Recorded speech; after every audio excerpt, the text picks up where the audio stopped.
പ്രഭാഷകൻ ഇതാ നിങ്ങൾക്കായി ഒരു ലഘു സന്ദേശം നൽകുന്നു. ബ്രദർ ടൈറ്റസ് ഇടയാറുമുള്ള നിങ്ങളെ അഭിസംബോധന ചെയ്തുകൊണ്ട് സംസാരിക്കുന്നു.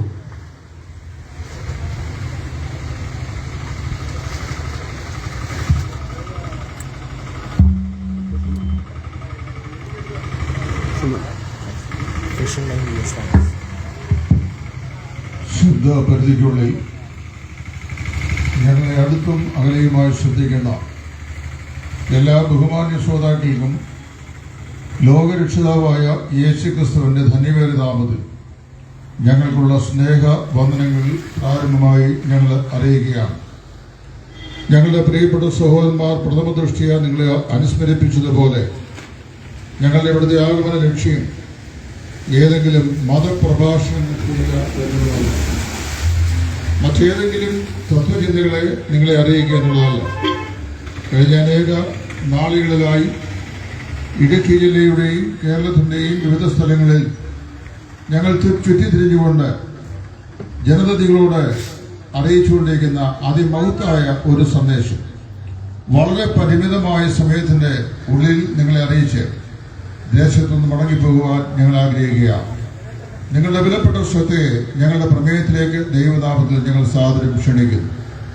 ഞങ്ങൾക്ക് പരിചയപ്പെടുത്തുവാനുള്ളത് ലോക ചരിത്രത്തിലെ ഏറ്റവും പ്രശസ്തനായ ഒരു വ്യക്തി പ്രഭാവത്തെയാണ്. നിങ്ങൾ ഇതിനോടകം നിരവധി പ്രാവശ്യം ഒരു പക്ഷെങ്കിൽ കേട്ടിട്ടുള്ള ഈ വ്യക്തിയാണ് 2000 വർഷങ്ങൾക്ക് മുമ്പ് സ്വർഗീയമായ മഹിമകളെ വെടിഞ്ഞ് ഈ താണഭൂമിയിലേക്ക് മനുഷ്യനായി അവതരിക്കുകയും 33 തിരുവയസ്സ് വരെ ഈ ഭൂമിയിൽ നമ്മിൽ ഒരുവരെ പോലെ സാധാരണ മനുഷ്യനായി ലോകത്തിൽ ജീവിക്കുകയും പാപരഹിതനെന്ന് സമസ്ത ജനകോടികളാലും സാക്ഷ്യം പ്രാപിച്ചു. 33 തിരുവയസ്സിന്റെ അന്ത്യത്തിൽ പൊന്തിയോസ് പീലാത്തോസ് നാളുകളിൽ നല്ല സാക്ഷ്യം പ്രാപിച്ചവരായി 2 കള്ളന്മാർ നടുവിൽ കാൽമുറിലെ കൊലക്കടത്തിൽ അറുക്കപ്പെട്ട് അരിമത്യയിലെ പ്രശസ്തനായ മന്ത്രി യോസേഫിന്റെ കല്ലലിൽ സംസ്കരിക്കപ്പെട്ട് 3-ാം ദിവസം ഉയർത്തെഴുന്നേറ്റ് ജീവിക്കുന്ന ലോകരക്ഷിതാവായ കർത്താവായ യേശുക്രിസ്തു. ഈ യേശുക്രിസ്തുവിനെ കുറിച്ച് പറയുമ്പോൾ ഞങ്ങൾക്ക് അതിയായ സന്തോഷവും ഞങ്ങൾക്ക് അതിയായ സംതൃപ്തിയുമുണ്ട്. ഞങ്ങൾ അറിഞ്ഞ ഈ സന്തോഷം ഞങ്ങളുടെ അസ്ഥികളിൽ നിന്ന് അസ്ഥിയും മാംസത്തിൽ മാംസവുമായ ഞങ്ങളുടെ സഹോദരവർഗമായ നിങ്ങളെ അറിയിക്കുക എന്നുള്ളതാണ് ഞങ്ങളുടെ ആഗമനത്തിന്റെ പ്രധാനപ്പെട്ട ഉദ്ദേശം എന്ന് പറയുന്നത്. കർത്താവായ യേശുക്രിസ്തുവിനെ കുറിച്ച് ഞങ്ങൾ പറയുമ്പോൾ ഞങ്ങൾ അവനെക്കുറിച്ച് പറയുന്നത് ഇങ്ങനെയാണ്: നിസ്തുലനായ വ്യക്തി പ്രഭാവം. യേശുക്രിസ്തുവിനെ കുറിച്ച് കഴിഞ്ഞ 2000 വർഷങ്ങളായി ലോകം എവിടെയും പ്രസംഗിക്കപ്പെട്ടുകൊണ്ടിരിക്കുകയാണ്. ഒരു പക്ഷേ നിങ്ങളോട് ഞാൻ പറയാൻ ആഗ്രഹിക്കുകയാണ്, ഒരേ വിഷയത്തെ സംബന്ധിച്ച് ഒന്നിലധികം പ്രാവശ്യം ഏതെങ്കിലും ഒരു സ്ഥലത്ത് പ്രസംഗിക്കുന്നത് കേട്ടാൽ എനിക്ക് നിങ്ങൾക്കും കേൾവിയിൽ വിരക്തി ഉണ്ടാകാറുണ്ട്. ഉദാഹരണം പറഞ്ഞു കഴിഞ്ഞാൽ രാഷ്ട്രീയമോ സാംസ്കാരികമോ മതപരമോ മറ്റ് തത്വശാസ്ത്രപരമോ ആയിട്ടുള്ള ഏതൊരു വിഷയത്തെയും ആവർത്തിച്ച് ഒരു സ്ഥലത്ത് പ്രസംഗിക്കുന്നത് കേട്ടാൽ കേൾവിക്കാർക്ക് ആവർത്തന വിരസത ഉണ്ടാവുക സ്വാഭാവികമാണ്. എന്നാൽ കഴിഞ്ഞ 2000 വർഷങ്ങളായി ലോകത്തിന്റെ എല്ലാ മുക്കിലും മൂലയിലും ആവർത്തിച്ച് പ്രസംഗിക്കപ്പെട്ടുകൊണ്ടിരിക്കുന്ന ഒരു വ്യക്തിവിശേഷമുണ്ട്. അതാണ് ഞങ്ങൾ പ്രസംഗിക്കുന്ന നസ്രയനായ യേശു. വളരെ പരിമിതമായ വാക്കുകളിൽ കാലാവസ്ഥയിൽ പ്രതികൂലതയുണ്ടെങ്കിലും ഞങ്ങളെ അവിടെ എവിടെയായി ഷോപ്പുകളിലും വാഹനങ്ങളിലും മറ്റ് ഭവനങ്ങളിലുമൊക്കെയായി ശ്രദ്ധിക്കുന്ന നിങ്ങളോട് ഈ ഞങ്ങൾ പ്രസംഗിക്കുന്ന യേശു ക്രിസ്തുവിന്റെ നിസ്തുല്യതയുടെ അതിപ്രധാനമായ 4 അടയാളങ്ങൾ വളരെ വേഗത്തിൽ ഓർപ്പിക്കുവാൻ ഞങ്ങൾ ആഗ്രഹിക്കുകയാണ്. എന്തുകൊണ്ട് യേശു ക്രിസ്തുവിനെ ഞങ്ങൾ പ്രസംഗിക്കുന്നു? നമ്പർ 1, യേശു ക്രിസ്തുവിന്റെ ജനനം പോലെ ഇത്ര നിസ്തുല്യമായ ഒരു ജനനം ചരിത്രത്തിൽ ഉണ്ടായിട്ടില്ല. ഞാനും നിങ്ങളും ദൈവത്തിന്റെ നിയോഗ നിവർത്തി എന്ന നിലയിൽ നമ്മുടെ മാതാപിതാക്കളാൽ കാലത്തിന്റെ പ്രത്യേകമായ ദിശയിൽ ഈ ലോകത്തിൽ ജന്മം കൊണ്ട ആളുകളാണ്. എന്റെയും നിങ്ങളുടെയും ജന്മത്തിന്റെ പിറകിൽ വളരെ വ്യക്തമായിരുന്ന ഒരു ഉദ്ദേശം ഉണ്ടായിരുന്നു. അത് നമ്മുടെ ഈ ജന്മത്തിന്റെ പിറകിൽ നമ്മുടെ മാതാപിതാക്കളുണ്ട്. അവരുടെ വൈവാഹിക ബന്ധമുണ്ട്, രക്തബന്ധമുണ്ട്, മാനസികമായ ബന്ധമുണ്ട്, ശാരീരികമായ ബന്ധമുണ്ട്. അങ്ങനെയാണ് ഞാൻ നിങ്ങൾ ഈ ഭൂമിയിൽ ജനിച്ചിട്ടുള്ളത്. എന്നാൽ വിശ്വചരിത്രത്തിൽ മനുഷ്യർ സംസർഗം കൂടാതെ, ഭാര്യ ഭർത്തൃബന്ധം കൂടാതെ, മനുഷ്യ തലമുറയിലെ രക്തബന്ധം കൂടാതെ മാനവ ചരിത്രത്തിൽ ജനിച്ചു എന്ന് അവകാശപ്പെടാൻ കഴിയുന്ന ഒരേ ഒരു പുരുഷ കേസരേ ഉള്ളൂ. അതാണ് ഞങ്ങൾ പ്രസംഗിക്കുന്ന രക്ഷിതാവായ കർത്താവായ യേശു ക്രിസ്തു. അതേക്കുറിച്ച് വളരെ ഞങ്ങൾ വാചാലരായ മണിക്കൂറുകൾ നിന്ന് ഒരേ പുൽപ്പറ്റിൽ നിന്ന് പ്രസംഗിക്കാൻ ദൈവത്തിന്റെ അളവറ്റ കൃപയാൽ ഞങ്ങൾക്ക് സാധിക്കും. പക്ഷേ ഈ പ്രത്യേകമായ കാലാവസ്ഥാ അന്തരീക്ഷത്തിൽ നിങ്ങളുടെ ക്ഷമയെ ആവിധം പരീക്ഷിക്കുവാൻ ഞങ്ങൾ ആഗ്രഹിക്കുന്നില്ല. അതുകൊണ്ട് ഞങ്ങൾ ഓർപ്പിക്കട്ടെ, ജനിച്ചവൻ ഒരേ ഒരുവൻ മാത്രം, അവനാണ് കർത്താവായ യേശു ക്രിസ്തു. മറ്റുള്ള എല്ലാ ആളുകളും കാലത്തിന്റെ വ്യത്യസ്ത ഏടുകളിൽ ദൈവ നിയോഗപ്രകാരം ജനിപ്പിക്കപ്പെട്ട ആളുകളാണ്. യേശു ക്രിസ്തുവിന്റെ ജനനത്തെക്കുറിച്ച് ഇങ്ങനെയാണ് ബൈബിൾ പറയുന്നത്. ആ ബൈബിൾ പ്രവചനപരമായി മുൻകൂട്ടി വിശുദ്ധ ബൈബിൾ തിരുവെഴുത്തുകളിൽ എഴുതപ്പെട്ടിരുന്നു. ഉൽപ്പത്തി പുസ്തകം എന്ന് പറയുന്ന ബൈബിളിന്റെ ആദ്യ താളിലെ 3-ാം അധ്യായത്തിന്റെ 15-ാം വാക്യത്തിൽ ആദ്യ മനുഷ്യൻ ഏദൻ പ്രദേശയിൽ പാപം ചെയ്ത് പാപത്തിന്റെ തിക്തഫലമായ മരണത്തിന് അടിവപ്പെട്ട് കഴിഞ്ഞപ്പോൾ അവന്റെ സൃഷ്ടിതാവായ ദൈവം തന്നെ ആ മനുഷ്യൻ പറഞ്ഞു, സ്ത്രീയുടെ സന്തതിയായി അവൻ ഭൂമിയിൽ ജനിക്കും. ഉൽപ്പത്തി പുസ്തകം മുതൽ മലാഖി വരെയുള്ള പഴയ നിയമ തിരുവെഴുത്തുകളുടെ ഏടുകളിലെ വിവിധ പുസ്തകങ്ങളിലായി ഈ യേശു ക്രിസ്തുവിന്റെ ജനനത്തെക്കുറിച്ച് പ്രവാചക വരേണ്യന്മാർ മുൻപ് കൂട്ടി പ്രഖ്യാപിച്ചിട്ടുണ്ട്. അവൻ എവിടെ ജനിക്കും? 2, അവൻ എങ്ങനെ ജനിക്കും? 3, അവൻ എന്തിനു വേണ്ടി ജനിക്കും? അവന്റെ ജനനത്തിന്റെ പ്രത്യേകത എന്താ? ഈ കാര്യങ്ങളെല്ലാം അക്കമിട്ടെണ്ണി തിരുവെഴുത്തിൽ രേഖപ്പെടുത്തിയിട്ടുണ്ട്. മീഖാ പ്രവാചകന്റെ പുസ്തകം 5-ാം അധ്യായത്തിന്റെ 2-ാം വാക്യം. ആ വാക്യത്തിൽ ഇങ്ങനെയാണ് വായിക്കുന്നത്, നീയോ ബേത്ലഹേം എഫ്രാത്തേ, നീ യഹൂദ പ്രഭുക്കന്മാരിലൊട്ടും ചെറുതല്ല, നിന്നെ മേയ്പ്പാനുള്ള തലവൻ നിന്റെ ജനത്തിന്റെ നിന്ന് തന്നെ പുറപ്പെട്ടു വരും. ഇസ്രായേലിലെ ബേത്ലഹേം എന്ന് പറയുന്ന ഗ്രാമത്തിൽ യേശു ജനിക്കും എന്നാണ്. യേശുവിന്റെ ജനനത്തിന് ഏതാണ്ട് 540 വർഷം മുമ്പ് മീഖാ പ്രവാചകൻ വിളിച്ചു പറഞ്ഞത്.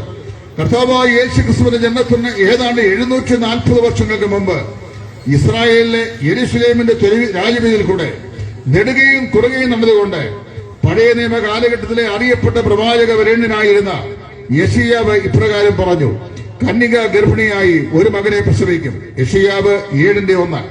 അതേ പുസ്തകത്തിന്റെ 9-ാം അധ്യായം 6-ാം വാക്യം അവിടെ ഇങ്ങനെ വിളിച്ചു പറയുകയാണ്, നമുക്കൊരു ശിശു ജനിച്ചിരിക്കുന്നു, നമുക്കൊരു മകൻ നൽകപ്പെട്ടിരിക്കുന്നു, ആധിപത്യം അവന്റെ തോളിലേക്കും, അവന് അത്ഭുത മന്ത്രി, വീരനാം ദൈവം, നിത്യപിതാവ്, സമാധാന പ്രഭു എന്ന പേർ വിളിക്കപ്പെടും. എന്നെ കേൾക്കുന്ന ബഹുമാന്യ ശ്രോതാക്കളെ, മുന്നെഴുതപ്പെട്ടിരിക്കുന്ന തിരുവെഴുത്തിന്റെ പ്രവാചക നിവർത്തി എന്ന നിലയിലാണ് യേശു ക്രിസ്തു ഈ ലോകത്തിൽ ജനിച്ചത്. അത് മനസ്സിലാക്കിയ ക്രൈസ്തവ വിശ്വാസത്തിന്റെ കരുത്തുറ്റ ശത്രു എതിരാളിയുമായിരുന്ന തർസോസിലെ മസ്തിഷ്ക ആചാര്യനായിരുന്ന പൗലോസ് പ്രകാരം വിളിച്ചു പറഞ്ഞു, നമ്മുടെ കർത്താവായ യേശു ക്രിസ്തു തിരുവെഴുത്തുകളും പ്രകാരം ജനിച്ചു, കർത്താവായ യേശു തിരുവെഴുത്തുകളും പ്രകാരം മരിച്ചു, കർത്താവായ യേശു തിരുവെഴുത്തുകളും പ്രകാരം 3-ാം ദിവസം ഉയർത്തെഴുന്നേറ്റു. വിവരിക്കുവാൻ എനിക്ക് നിർവാഹമില്ലല്ലോ. യേശു ക്രിസ്തുവിന്റെ ജനനം മുൻപ് കൂട്ടി അറിയിച്ചിരുന്ന തിരുവെഴുത്തുകളുടെ അടിസ്ഥാനത്തിലാണ് ഈ ലോകത്ത് സംഭവിച്ചത്.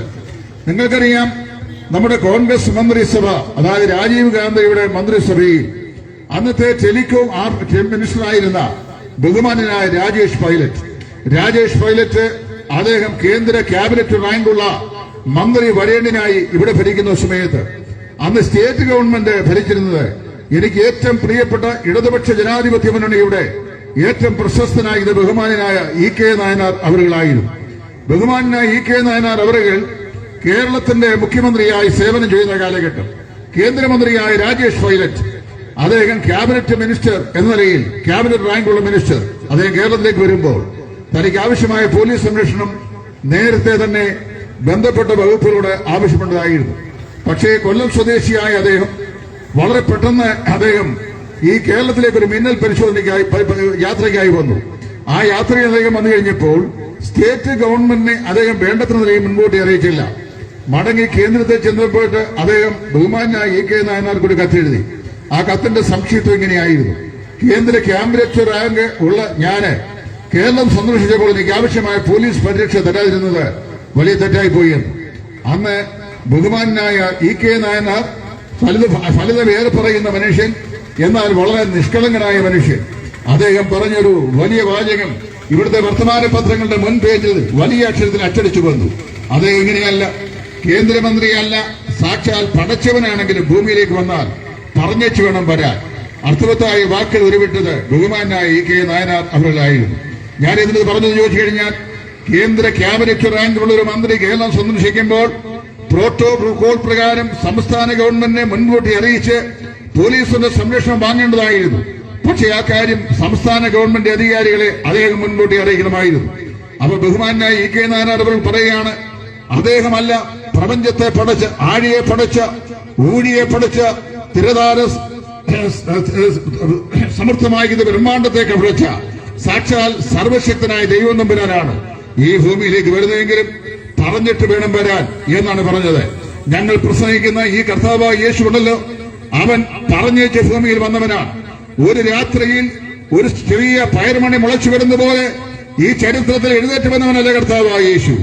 മറിച്ച് യേശു ജനിക്കുന്നത് നൂറ്റാണ്ടുകൾക്ക് മുമ്പ് തന്റെ വിശുദ്ധ പ്രവാചകന്മാർ മുഖാന്തരം മുൻപറഞ്ഞ തിരുവെഴുത്തുകളുടെ അടിസ്ഥാനത്തിലാണ് നസ്രയനായ ഈ യേശു ജനിച്ചത്. അതേ വിവരിക്കുവാൻ ആഗ്രഹമുണ്ടെങ്കിൽ സാധിക്കുന്നില്ല. യേശു എന്റെ ജന്മം നിസ്തുല്യമായ ജന്മമാണ്. അത് പ്രവചനങ്ങളുടെ നിവൃത്തിയാണ്. 2, യേശുക്രിസ്തുവിന്റെ ജന്മം ഒരു ചരിത്ര സംഭവമാണ്. പല ആളുകൾ ചോദിക്കും, ഞങ്ങൾക്കറിയാൻ വയ്യേ യേശുക്രിസ്തുവിന്റെ ജന്മം ചരിത്ര സംഭവമാണ്. ക്രിസ്തുവും കൃഷ്ണനും ജീവിച്ചിരുന്നില്ല എന്ന് പറഞ്ഞ ഇടമറുകനെ പോലെ, സള്ളോൺ ഇടമറുകനെ പോലുള്ള യുക്തിവാദികളായ അവസരവാദികൾ, നിരീശ്വരവാദിയായിരുന്ന യേച്ചീക്കോവു മുതലായ ആളുകൾ, മറ്റു നിരവധി ആളുകൾ കാലത്തിന്റെ വ്യത്യസ്ത ധ്രുവങ്ങളിൽ നിന്നുകൊണ്ട് യേശുക്രിസ്തുവിന്റെ ചരിത്ര സാധുതയെ നിരാകരിച്ചിട്ടുണ്ട്. നിങ്ങൾക്കറിയാമോ, 1936 അമേരിക്കയിലെ ചരിത്ര ഡിപ്പാർട്ട്മെന്റ് ഹെഡായിരുന്ന ഡോക്ടർ ഹാരി റീമർ അദ്ദേഹം ഇപ്രകാരം വിളിച്ചു പറഞ്ഞു, ഞങ്ങൾ പ്രസംഗിക്കുന്ന കർത്താവായ യേശു, ലോകരക്ഷിതാവായ യേശു ക്രിസ്തു, അവൻ ചരിത്ര പുരുഷനല്ല എന്ന് തെളിയിക്കുന്ന ഏത് വ്യക്തിക്കും $1000 ഇനാം. ഞാൻ പറയട്ടെ, 1936 അമേരിക്കൻ ചരിത്ര വിഭാഗത്തിന്റെ തലവനും സയൻസ് ബ്യൂറോയുടെ ഡയറക്ടറുമായിരുന്ന ഡോക്ടർ ഹാരി റിമ്മർ ലോകത്തോട് പരസ്യമായി വിളിച്ചു പറഞ്ഞ $1000 ഇന്നും ഡെമോക്ലീറ്റസിന്റെ വാൾ പോലെ ബൈബിൾ വിരോധികളുടെ, ചരിത്ര വിരോധികളുടെ തലയ്ക്ക് മീതെ അത് തൂങ്ങിക്കിടക്കുന്നു. ഞങ്ങളുടെ കർത്താവായ യേശു, ഞങ്ങൾ പ്രസംഗിക്കുന്ന നസ്രയനായ യേശു, അവൻ ചരിത്ര പുരുഷനായി ലോകത്തിൽ രംഗപ്രവേശം ചെയ്തിരിക്കുന്നു. ചരിത്രത്തിന്റെ ഭാഗമായി നീണ്ടു നിവർത്തുന്ന ചരിത്ര കേസരിയാണ് ലോകരക്ഷകനായ യേശു ക്രിസ്തു.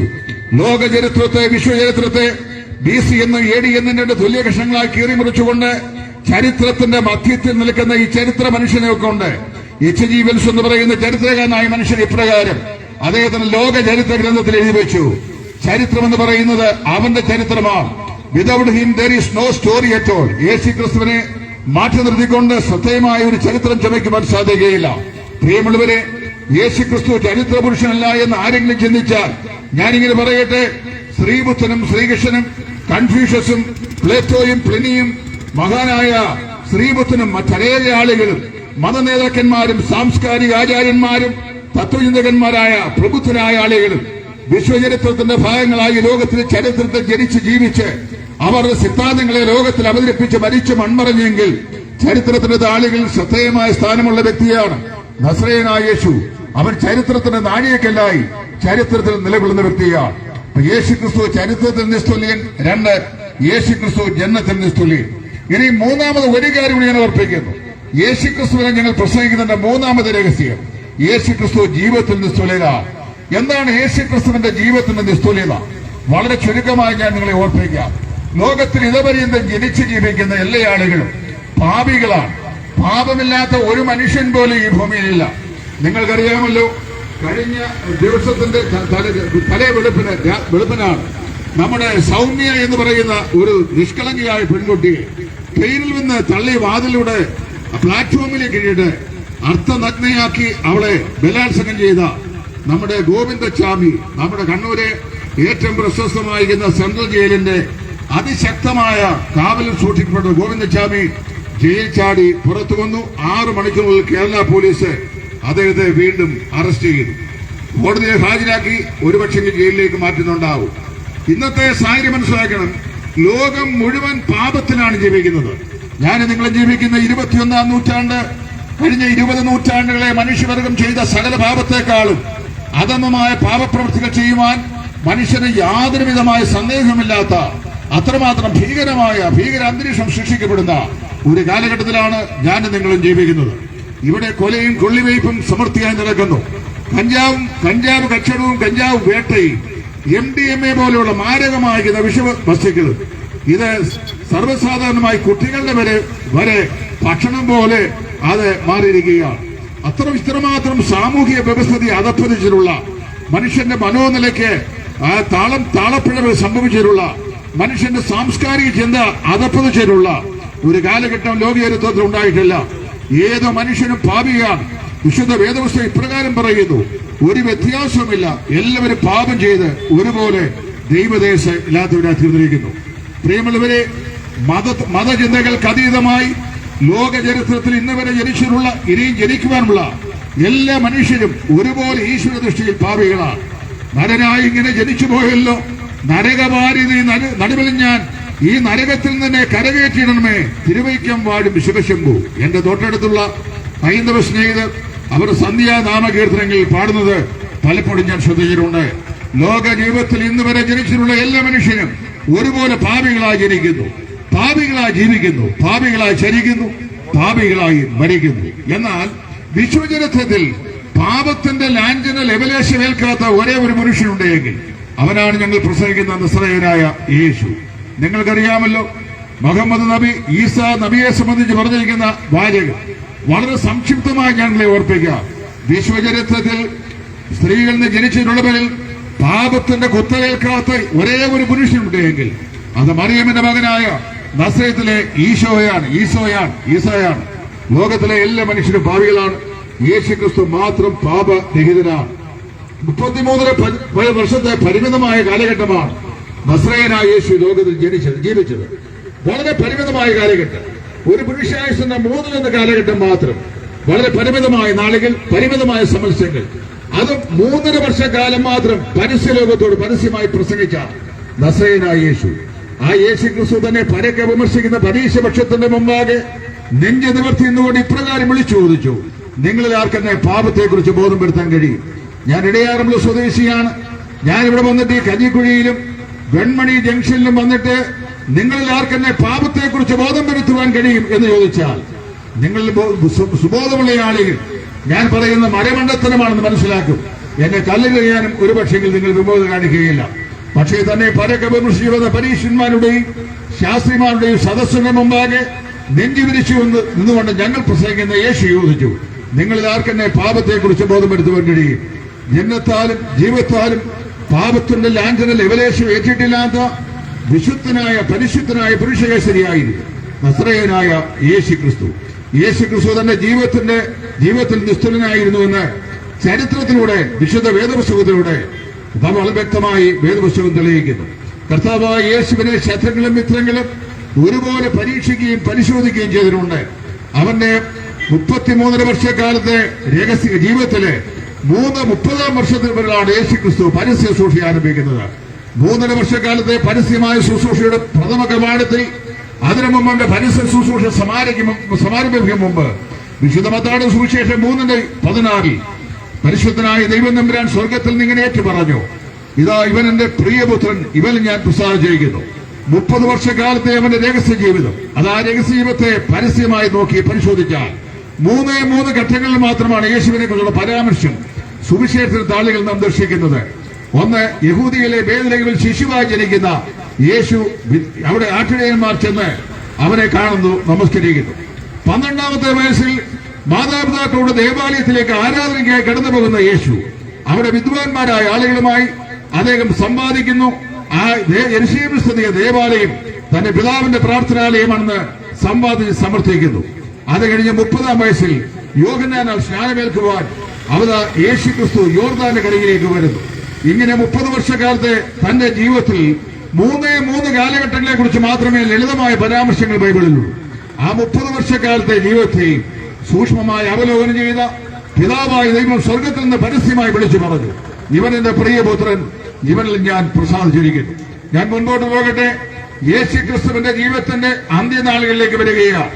പാപത്തിന്റെ പരിഹാരകനായി ലോകത്തിൽ മനുഷ്യനായി അവതരിച്ച് പാപികളുടെ പാപത്തിന്റെ പരിഹാരത്തിന് വേണ്ടി, പാപികളുടെ രക്ഷയ്ക്ക് വേണ്ടി മനുഷ്യാവതാരം സ്വീകരിച്ച ദൈവപുത്രനായ യേശു അധർമ്മികളായ യഹൂദ പരീക്ഷകളുടെ കയ്യിൽ ഏൽപ്പിക്കപ്പെടുകയും അവർ അവനെ നാടുവാഴിയായ പീലാത്തോസിന് കയ്യിൽ ഏൽപ്പിക്കുകയും ചെയ്തു.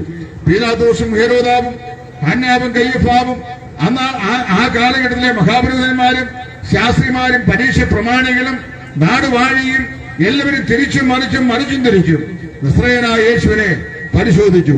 പീലാത്തോസ് വിളിച്ചു പറഞ്ഞു, ഞാൻ അവനെ സൂക്ഷ്മമായി നിരീക്ഷിച്ചു, ഒരു കുറ്റവും അവനിൽ കാണുന്നില്ല. ക്രൂശമരത്തിൽ ഏൽപ്പിക്കാൻ കഴിയുന്ന യാതൊരു കുറ്റവും ഞാൻ അവനിൽ കാണുന്നില്ല. പീലാത്തോസിന്റെ ഭാര്യ യേശു ക്രിസ്തുവിന്റെ വിസ്താരമേളകൾ കത്തെഴുതി പടയാളികളുടെ കയ്യിൽ യേശുവിന് കൊടുത്തയച്ചു, പീലാത്തോസിന് കൊടുത്തയച്ചു.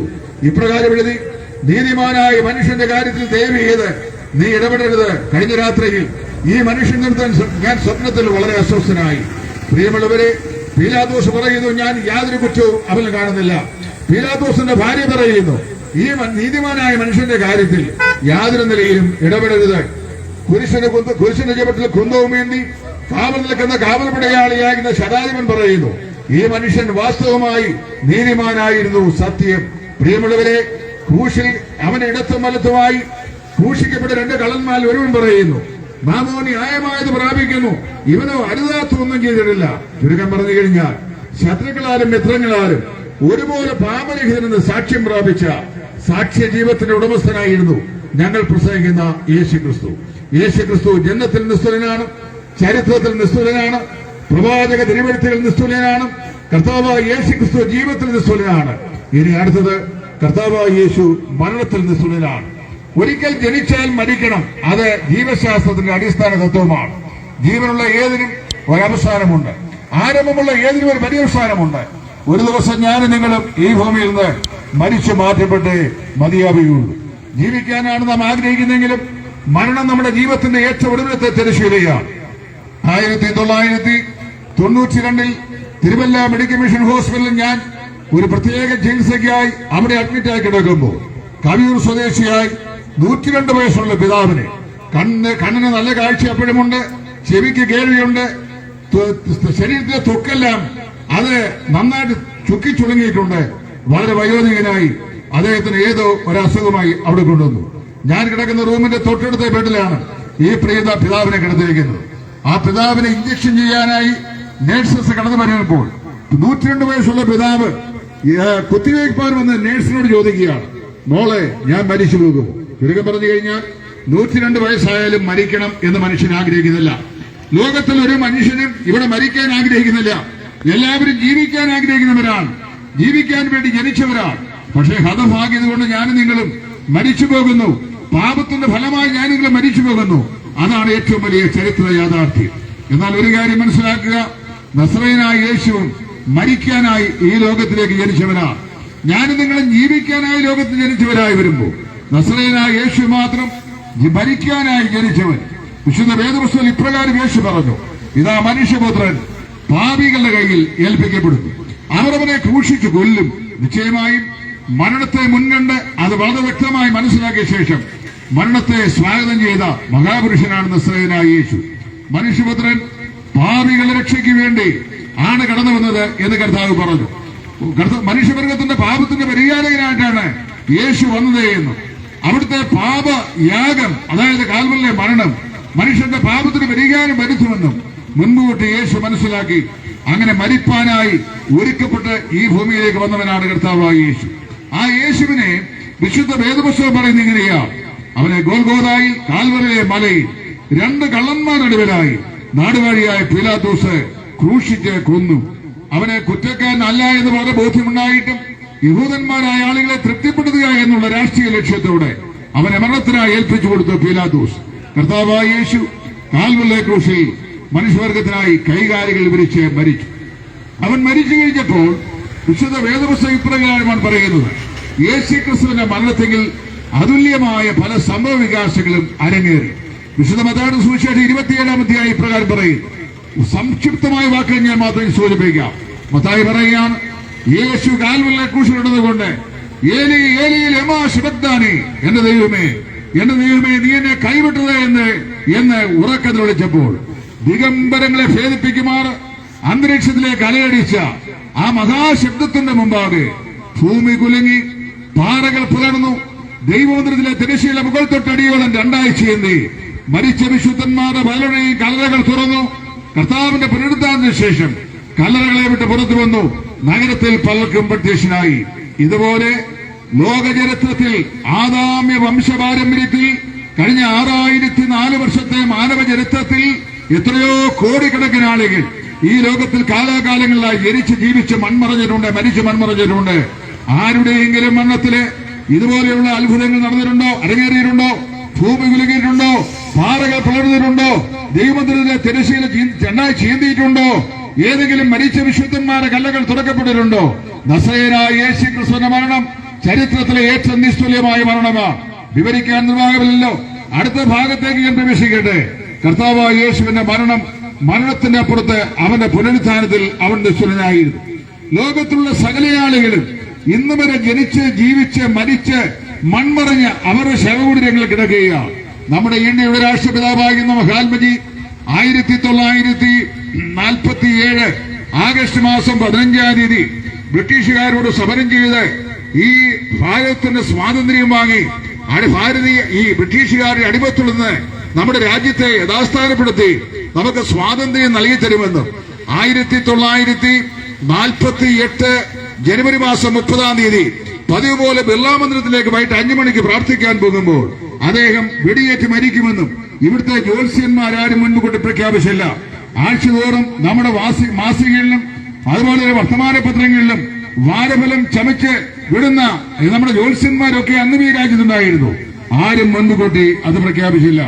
അങ്ങനെ ആരെങ്കിലും അദ്ദേഹത്തെ അറിയിച്ചിരുന്നെങ്കിൽ ഒരുപക്ഷെങ്കിൽ മഹാത്മജി അന്നത്തെ പ്രാർത്ഥന മാറ്റിവെച്ചേക്കാൻ സാധ്യതയുണ്ടായിരുന്നു. പതിവ് പോലെ അദ്ദേഹം ബിർളാ മന്ദിരത്തിലേക്ക് പ്രാർത്ഥിക്കാൻ പോകുമ്പോഴാണ് വെടിയേറ്റ് മരിച്ചത്. അദ്ദേഹം മരിച്ചു, രക്തസാക്ഷിയായി തന്നെ മരിച്ചു. നമ്മുടെ കർത്താവായ യേശുവും മരിച്ചു. നിങ്ങൾക്കറിയാമോ, യേശു മരിച്ച ശേഷം അദ്ദേഹത്തിന് രഹസ്യ ശിഷ്യന്മാരായിരുന്ന അരിമത്യയിലെ യോസേഫും നിക്കോദിമോസും എന്ന് പറയുന്നയാൾ അവരിരുവരും കൂടി പീലാത്തോസ് എന്ന നാടുവാഴിയുടെ വന്ന് അവന്റെ ഭൗമശരീരം യഹൂദ മര്യാദ പ്രകാരം സംസ്കരിക്കുന്നതിനായി വിട്ടുകൊടുക്കണം എന്നപേക്ഷിച്ചു. പീലാത്തോസ് ശവശരീരം ഏൽപ്പിച്ചു കൊടുത്തു. 100 രാത്രി സുഗന്ധ ദ്രവ്യങ്ങളുടെ അകമ്പടിയോടെ ലിനലിൽ പൊതിഞ്ഞതായി ഈ ഭൗമശരീരം അരിമത്യയിലെ യോസേഫ് എന്ന് പറയുന്ന പ്രശസ്തനായ മന്ത്രി അദ്ദേഹത്തിന്റെ കുടുംബത്തിനും വേണ്ടി പാറയിൽ വെട്ടിയുണ്ടാക്കിയ കല്ലറയിൽ ആ ഭൗമശരീരം സംസ്കരിച്ചു. എന്നാൽ അതിന് മാത്രമല്ല, ആ കല്ലറയിൽ ആ ഭൗമശരീരം സംസ്കരിച്ച ശേഷവും യഹൂദന്മാർ അടങ്ങുകയില്ല. അവർ പീലാത്തോസ് അടുക്കൽ വന്നു, യജമാനെ ഒരു കാര്യം കൂടെ നിങ്ങൾ ചെയ്യണം. ഈ ചതിയനായ മനുഷ്യൻ ജീവിച്ചിരിക്കുമ്പോൾ ഇപ്രകാരം പറഞ്ഞിട്ടുണ്ട്, നിങ്ങൾ എന്നെ ക്രൂശിച്ചു കൊന്നാൽ ഞാൻ 3 ദിവസം കഴിയുമ്പോൾ ഉയർത്തെഴുന്നേൽക്കും. ഒരുപക്ഷെങ്കിലും അവന്റെ അടിമ ശിഷ്യന്മാർ ഈ കല്ലറയുടെ വാതിക്കൽ വന്ന് ഈ കല്ലറയിൽ നിന്ന് ഈ ഭൗമശരീരം അപഹരിച്ചുകൊണ്ട് പോയിട്ട് അവർ ഏറ്റെഴുന്നേറ്റ് വന്ന് വീമ്പ് പറയാൻ സാധ്യതയുണ്ട്. പീലാത്തോസ് പറഞ്ഞു, എങ്ങനെയാണെങ്കിലും ഞാൻ എന്ത് ചെയ്യാം, കാവൽക്കൂട്ടത്തെ തരാം, അവർ കാവൽ ചെയ്യട്ടെ എന്ന് പറഞ്ഞു. കാവൽക്കൂട്ടത്തെ കൊടുത്തു. തീവെട്ടി പന്തങ്ങളുമായി കാവൽ പടയാളികൾ നമ്മുടെ കർത്താവ് യേശു ക്രിസ്തുവിന്റെ കല്ലറയെ കാവൽ ചെയ്യുകയാണ്. കല്ലറയുടെ വാതിക്കൽ 2000 കിലോഗ്രാമോളം തൂക്കം വരുന്ന ഭാരമേറിയ കല്ല് ഉരുട്ടി അതിന് ചൊടിയിലിട്ടിട്ടുണ്ട്. റോമാ ഗവൺമെന്റ് അധികാരത്തിന്റെ ഇമ്പീരിയൽ മുദ്രയാൽ ആ കല്ലറ ബന്ദോബസ്താക്കിയിട്ടുണ്ട്. പക്ഷേ ഇങ്ങനെയാണ് വായിക്കുന്നത്, ആഴ്ചവട്ടത്തിന്റെ 1-ാം നാളിൽ അതിരാവിലെ ഇരുട്ടുള്ളപ്പോൾ തന്നെ യേശുവിന്റെ കല്ലറയിൽ സുഗന്ധവർഗം അർപ്പിക്കേണ്ടതിനെ കടന്നു ചെന്ന സ്ത്രീകൾ ആ കല്ലറയിൽ നിന്ന് കല്ല് ഉരുട്ടി മാറ്റിയിരിക്കുന്നതും കർത്താവായ യേശുവിനെ പൊതിഞ്ഞ ശിലകൾ ചുരുട്ടി മാറ്റി അവന്റെ കാൽക്കൽ വെച്ചിരിക്കുന്നതും 2 ദൂതന്മാർ ഒരുവൻ തലയ്ക്കലും ഒരുത്തൻ കാൽക്കലുമായിരിക്കുന്നതും അവർ കണ്ടു. എന്നാൽ അവർ സംസാരിച്ച പുരുഷൻ അത് വേറെ ആരുമായിരുന്നില്ല, നസറേയനായ യേശുവായിരുന്നു. ആ യേശുവിന് യേശു ക്രിസ്തു എന്ന് തിരിച്ചറിയാതെ മറിയയും ശൂലമിയും അവിടെ നിന്നുകൊണ്ട് അവരോട് ചോദിച്ചു, യജമാനെ നിങ്ങൾ ആരെ അന്വേഷിക്കുന്നു ചോദിച്ചു കഴിഞ്ഞപ്പോൾ യജമാനെ തോട്ടക്കാരൻ വിളിച്ച് പറയുകയാണ്, യജമാനെ നിങ്ങൾ അവനെ മോഷ്ടിച്ചുകൊണ്ട് പോയെങ്കിൽ, അപഹരിച്ചുകൊണ്ട് പോയെങ്കിൽ കാണിച്ചു തരിക, ഞങ്ങൾ അവനെ എടുത്തുകൊണ്ട് പോയിക്കൊള്ളാമെന്ന്. ഈ 33 വർഷക്കാലത്തെ പരസ്യ ജീവിത ചരിത്രത്തിൽ സ്നേഹം കൊണ്ട് സാമ്രാജ്യം സ്ഥാപിക്കുന്ന നസറേയനായ യേശു ക്രിസ്തുവിനെ അവനോട് അത്രമാത്രം വാത്സല്യമുള്ള ഈ സ്ത്രീരത്നങ്ങൾ പറഞ്ഞു. പക്ഷേ അവിടെ ദൂതന്മാർ ഒരു വിളംബരം ചെയ്തു, നിങ്ങൾ ജീവനുള്ളവനെ മരിച്ചവിടയിൽ അന്വേഷിക്കുന്നു. അതിനുശേഷമാണ് യേശു മറിയയ്ക്കും ശൂഷനായിക്കും ശലോമിക്കും താൻ ആരാണെന്ന് വ്യക്തമാക്കി വെളിപ്പെടുത്തി കൊടുത്തത്. പ്രിയമുള്ളവരെ, റോമാ സാമ്രാജ്യത്തിന്റെ അധികാരത്തിന്റെ ഇമ്പീരിയൻ മുദ്രയെ ഭേദിച്ചുകൊണ്ട് അരിമത്യയിലെ യോസേഫിന്റെ കല്ലറയെ പൊട്ടിച്ചുകൊണ്ട് മരണത്തെ എന്നേക്കുമായി കീഴ്പ്പെടുത്തിക്കൊണ്ട് ഹേ മരണമേ നിന്റെ ജയമെവിടെ, ഹേ മരണമേ നിന്റെ വിഷമുള്ളവിടെ എന്ന് ചോദിച്ചുകൊണ്ട് മരിച്ചവൻ ആദ്യനായി യേശു ക്രിസ്തു ഉയർത്തെഴുന്നേറ്റു. ഭാരതത്തിന്റെ കവിയത്രി എന്നറിയപ്പെടുന്ന സരോജിനി നായിഡു, ബാപ്പുജി അതായത് മഹാത്മാഗാന്ധി മരിച്ച് അദ്ദേഹത്തിന്റെ ചിതാഭസ്മം സംസ്കരിക്കപ്പെട്ട രാജഘട്ടിൽ ഞായറാഴ്ചയുടെ പുത്തൻ പുലരിയിൽ ചെന്നിട്ട് ഉറക്കെ വിളിച്ചു പറഞ്ഞു, അല്ലയോ ബാപ്പുജി, അങ്ങ് മരിച്ചത് വെള്ളിയാഴ്ചയാണ്. ഇന്നങ്ങ് അടക്കപ്പെട്ടിട്ട് 3 ദിവസമാകുന്നു. ചരിത്രത്തിലെ പുരുഷകേസരി എനിക്കറിയാം, നസറേയനായ യേശു അവന് മരിച്ചത് വെള്ളിയാഴ്ചയാണ്. എന്നാൽ ഞായറാഴ്ചയുടെ പുതുപുത്തൻ പുലരിയിൽ നസറേയനായ യേശുവിനെ സംസ്കരിക്കുന്ന കല്ലറയെ ഭേദിച്ചുകൊണ്ട് ജയവീരനായി അവിടുന്ന് ഉയർത്തെഴുന്നേറ്റു. അല്ലയോ ബാപ്പുജി, ഈ ശവകുടീരത്തിൽ എഴുന്നേറ്റുമെന്നാലും ഭാരത ജനതയെ നയിച്ചാലും എന്ന് പ്രാർത്ഥിച്ചു. പക്ഷേ സരോജിനി നായിഡുവിന്റെ പ്രാർത്ഥനാ മന്ദിരങ്ങൾ ഇന്നും അനേക ദശകങ്ങളായി ഭാരതത്തിന്റെ അന്തരീക്ഷത്തിൽ അലയടിക്കുന്നു. മഹാത്മജിയുടെ ഭൗമശരീരം സംസ്കരിക്കപ്പെട്ട രാജകേട് ഇന്നും അടഞ്ഞു കിടക്കുന്നു. എന്നാൽ പാട്ടുകാരൻ പാടുന്ന പോലെ ഉലക മഹാന്മാർ അകലിന് ഒരുപോലെ ഉറങ്ങുന്നു കല്ലറയിൽ, നമ്മൾ ഉന്നതൻ യേശു മഹേശ്വരൻ മാത്രം ഉയരത്തിൽ വാണിടുന്നു. 2000 വർഷങ്ങൾക്ക് മുമ്പ് എന്റെയും നിങ്ങളുടെയും പാപത്തിന്റെ പരിഹാരത്തിനായി മനുഷ്യാവതാരം കൊണ്ട് മനുഷ്യനായി ലോകത്ത് ജീവിച്ച് പാപരഹിരുന്ന സമസ്ത ജനകോടികളാൽ സാക്ഷ്യം പ്രാപിച്ച് 33 തിരുവയസ്സിന്റെ അന്ത്യത്തിൽ പൊന്തിയോസ് പിലാത്തോസ് എന്ന നാളുകളിൽ നല്ല സ്വീകാര്യം പ്രാപിച്ചവനായി കാൽവറിലെ കൊലക്കളത്തിൽ അറുക്കപ്പെട്ടവനെങ്കിലും അരിമത്തിയിലെ യോസേഫ് എന്ന കല്ലറയിൽ സംസ്കരിക്കപ്പെട്ടവനെങ്കിലും 3-ാം ദിവസം ഉയർത്തെഴുന്നേറ്റിരിക്കുന്ന കർത്താവായ യേശു ക്രിസ്തു മരണത്തിലും പുനരുത്ഥാനത്തിലും നിസ്തുലനായി ജീവിക്കുന്നു. ആ യേശു ക്രിസ്തു മരിച്ചവരിൽ നിന്ന് ഉയർത്തെഴുന്നേറ്റ് ഏതാണ്ട് 40 നാളോളം അനവധി ആളുകൾക്ക് പ്രത്യക്ഷനായി താൻ ജീവിച്ചിരിക്കുന്നു എന്ന് സാക്ഷിച്ചു.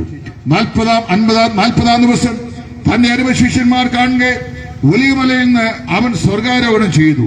സ്വർഗാരോഹണം ചെയ്യുകയിൽ നിരാശരായി നോക്കി നിൽക്കുന്ന ശിഷ്യഗണത്തെ നോക്കി ദൂതന്മാർ പ്രകാരം വിളിച്ചു പറഞ്ഞു, ഗലീല പുരുഷന്മാരെ, നിങ്ങൾ ആകാശത്തിലേക്ക് നോക്കി നിൽക്കുന്നത് എന്ന്. നിങ്ങളെ വിട്ട് സ്വർഗത്തിലേക്ക് കടന്നുപോയവനായ യേശു അവൻ എപ്രകാരം പോയോ അപ്രകാരം തന്നെ മടങ്ങി വരും. കഴിഞ്ഞ 2000 വർഷങ്ങളായി ഈ സദ്വർത്തമാനം ലോകത്തിലെവിടെയും പ്രസംഗിക്കപ്പെട്ടുകൊണ്ടിരിക്കുകയാണ്. നിരവധി പ്രാവശ്യം സുവിശേഷ സന്ദേശം കേട്ട ഈ വെൺമണി നിവാസികളുടെ വിധേയം ഞാൻ പറയുന്നു, എന്റെയും നിങ്ങളുടെയും പാപപരിഹാരത്തിനായി കാൽവലിലെ കൊലകളത്തിൽ ഉറച്ച നിലവിളിയോടുകൂടി തന്റെ പ്രാണനെ ഏൽപ്പിച്ചു കൊടുത്ത ദൈവപുത്രനായ യേശു മനുഷ്യവർഗത്തിന്റെ മരണത്തെ എന്നേക്കുമായി പരാജയപ്പെടുത്തി പാപത്തിന്റെ ശമ്പളം മരണം, ഞാൻ നിങ്ങൾ മരിച്ചേ മതിയാവുകയുള്ളൂ. എന്നാൽ മരണത്തെ ജയിച്ച് ജയാളിയായി ജീവിക്കുന്ന നസ്രയനായ യേശു അവിടുത്തെ സ്വർഗാരോഹണം ചെയ്ത് 2000 വർഷങ്ങളായി. കഴിഞ്ഞ 2000 വർഷങ്ങളായി കാലാകാലങ്ങളിലായി തന്നെ രക്ഷിതാവും കർത്താവുമായി വിശ്വസിച്ച് പാപത്തിന്റെ പരിഹാരം പ്രാപിച്ച് പാപമോചനം പ്രാപിച്ച തന്റെ വിശുദ്ധന്മാരെ ചേർക്കുവാനായി അവൻ ഭവനം ഒരുക്കിക്കൊണ്ടിരിക്കുകയാണ്. അവിടുന്ന് ഇപ്രകാരം പറഞ്ഞിട്ടുണ്ട്, ഞാൻ നിങ്ങൾക്കായി സ്ഥലമൊരുക്കാൻ പോകുന്നു. ഞാൻ പോയി സ്ഥലമൊരുക്കിയാൽ ഞാനിരിക്കുന്ന അതേ ഇടത്തിൽ നിങ്ങൾ ഇരിക്കേണ്ടതിന് പിന്നെയും വന്ന് നിങ്ങളെ എന്റെ അടുക്കൽ ചേർത്തുകൊള്ളും. പ്രിയമുള്ളവരെ, ലോക സംഭവ വികാസങ്ങൾ നമ്മുടെ കർത്താവായ യേശു ക്രിസ്തുവിന്റെ മടങ്ങിവരവിന്റെ മാറ്റൊലിയെ ലോകത്തിൽ അറിയിച്ചുകൊണ്ടിരിക്കുന്നു. യുദ്ധങ്ങൾ, ക്ഷാമങ്ങൾ, ഭൂകമ്പങ്ങൾ, കെടുതികൾ, കലാപങ്ങൾ, സമാധാനമില്ലാത്ത അന്തരീക്ഷങ്ങൾ ലോകത്തിൽ എവിടെയും പൊന്തി വന്നുകൊണ്ടിരിക്കുന്നു. ഇത് ഈ അന്ത്യകാലത്തിന്റെ ലക്ഷണങ്ങളാണ്. പ്രിയമുള്ളവരെ, ഞാൻ ഓർപ്പിക്കട്ടെ, നിങ്ങളുടെ ജീവിതത്തിൽ യേശു ക്രിസ്തുവിനെ ആരായിട്ടാണ് നിങ്ങൾ കാണുന്നത്? സാക്ഷാൽ ഒരു സാധാരണക്കാരനായ നല്ല ഗുരുവായിട്ടോ, അതോ ഒരു നല്ല പ്രവാചകനായിട്ടോ, അല്ലോ നല്ലൊരു സാമൂഹിക പരിഷ്കർത്താവായിട്ടോ? അതല്ല, നിങ്ങളുടെ ജീവിതത്തിന്റെ ഏക രക്ഷിതാവും കർത്താവുമായിട്ടോ? വിശുദ്ധ വേദപുസ്തകം പറയുന്നു, പാപത്തിന്റെ പരിഹാരത്തിനായി ക്രൂശിനെങ്കിലും ഉയർത്തെഴുന്നേറ്റ് മഹിമയിൽ ജീവിക്കുന്ന ഈ യേശു ക്രിസ്തുവിനെ രക്ഷിതാവും കർത്താവുമായി ഹൃദയത്തിൽ സ്വീകരിക്കുന്ന ഏത് മനുഷ്യനും പാപങ്ങളുടെ മോചനം എന്ന വീണ്ടെടുപ്പുണ്ട്. നിങ്ങൾ ആത്മരക്ഷ പ്രാപിക്കുവാൻ ഈ ലോക ജീവിതത്തിന്റെ അപ്പുറത്തുള്ള അതിഭയാനകമായ മരണത്തിനപ്പുറമുള്ള അതിഭയാനകമായ നിത്യശിക്ഷാപതിയിൽ നിന്ന് വിടുവിക്കപ്പെടുവാൻ ഒരേ ഒരു മാർഗമേ ഉള്ളൂ. ആകാശത്തിൽ മനുഷ്യർക്ക് നൽകപ്പെട്ട ഒരേ ഒരു നാമമേ ഉള്ളൂ. അതാണ് നസ്രയനായ യേശു എന്ന നാമം. പ്രിയമുള്ളവരെ, നിങ്ങൾ ഏത് മതത്തിൽപ്പെട്ടയാളോ, ഏത് വിശ്വാസപ്പെട്ടയാളോ, ഏത് ജീവിത പശ്ചാത്തലപ്പെട്ടയാളോ ആകട്ടെ, നിങ്ങൾ എന്ത് ചെയ്യുക? രണ്ട് കാര്യങ്ങൾ ചെയ്യുക. ഒന്ന്, നിങ്ങൾ പാപികളാണെന്ന് ദൈവം സമ്മതിക്കുക. 2, ഒരിക്കൽ മരണം നിശ്ചയമാണ്, സമയം നിശ്ചയമല്ല എങ്കിലും. എന്നാൽ മരണം കൊണ്ട് മനുഷ്യ ജീവിതം അവസാനിക്കുന്നില്ല. മരണത്തിന്റെ അപ്പുറത്ത് 2 വ്യത്യസ്തമായ അനുഭവങ്ങളുണ്ടെന്ന് വിശുദ്ധ വേദപുസ്തകം അസന്നിഗ്ധമായി പ്രഖ്യാപിക്കുന്നു. 1, നിത്യമായ ശിക്ഷാപതിയാകുന്ന നരകം. 2, നിത്യമായ സന്തോഷമുള്ള സ്വർഗീയവാസം.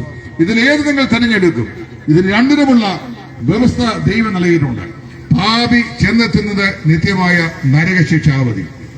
പാപത്തിന് പരിഹാരം പ്രാപിച്ച് രക്ഷിക്കപ്പെട്ട് പാവമോചനം പ്രാപിച്ച് വരുവാനിക്കുന്ന ഭയാനകമായ ദൈവരോധത്തിലെ വിടുതൽ യേശുക്രിസ്തുവിന്റെ രക്തത്താൽ പ്രാപിച്ച വിശുദ്ധന്മാർ എത്തിച്ചേരുന്ന സ്ഥലം നിത്യമായ സ്വർഗം, സമാധാനം.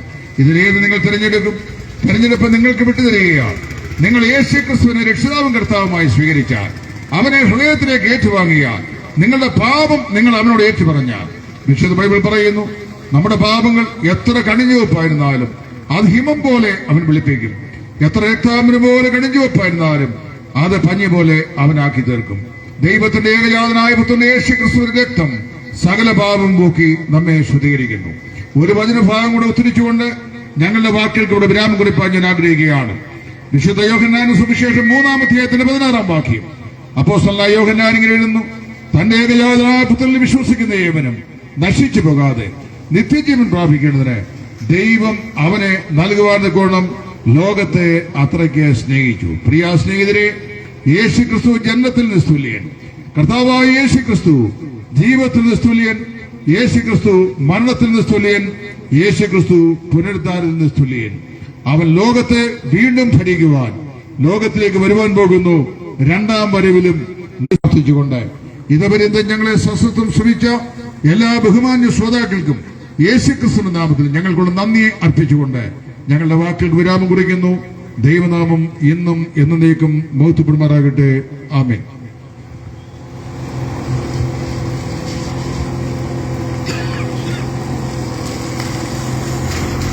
ഇതുവരെയും ഞങ്ങളെ ശ്രദ്ധിച്ച് ബഹുമാന്യ സ്നേഹിതരോടുള്ള അകമൊഴിഞ്ഞ നന്ദി രേഖപ്പെടുത്തുന്നു. ഇടുക്കി കഞ്ഞിക്കുഴി ബ്രദറൻ അസംബ്ലിയുടെ ചുമതലയിൽ സമീപ പ്രദേശങ്ങളിലൂടെ ഇന്ന് നടത്തിവരുന്ന ഈ സന്ദേശയാത്ര നിങ്ങൾ ശ്രമിക്കുവാനിടയായല്ലോ. നിങ്ങളുടെ ജീവിതത്തിന് നന്മയ്ക്കും അനുഗ്രഹത്തിനും കാരണമായി തീരട്ടെ. അതിനപ്പുറമായി നിതാന്തമായ ഒരു നിത്യതയ്ക്ക് അവകാശികളായി തീരുവാൻ ഇടവരട്ടെ എന്നുള്ള ആത്മാർത്ഥമായ പ്രാർത്ഥനയോടെ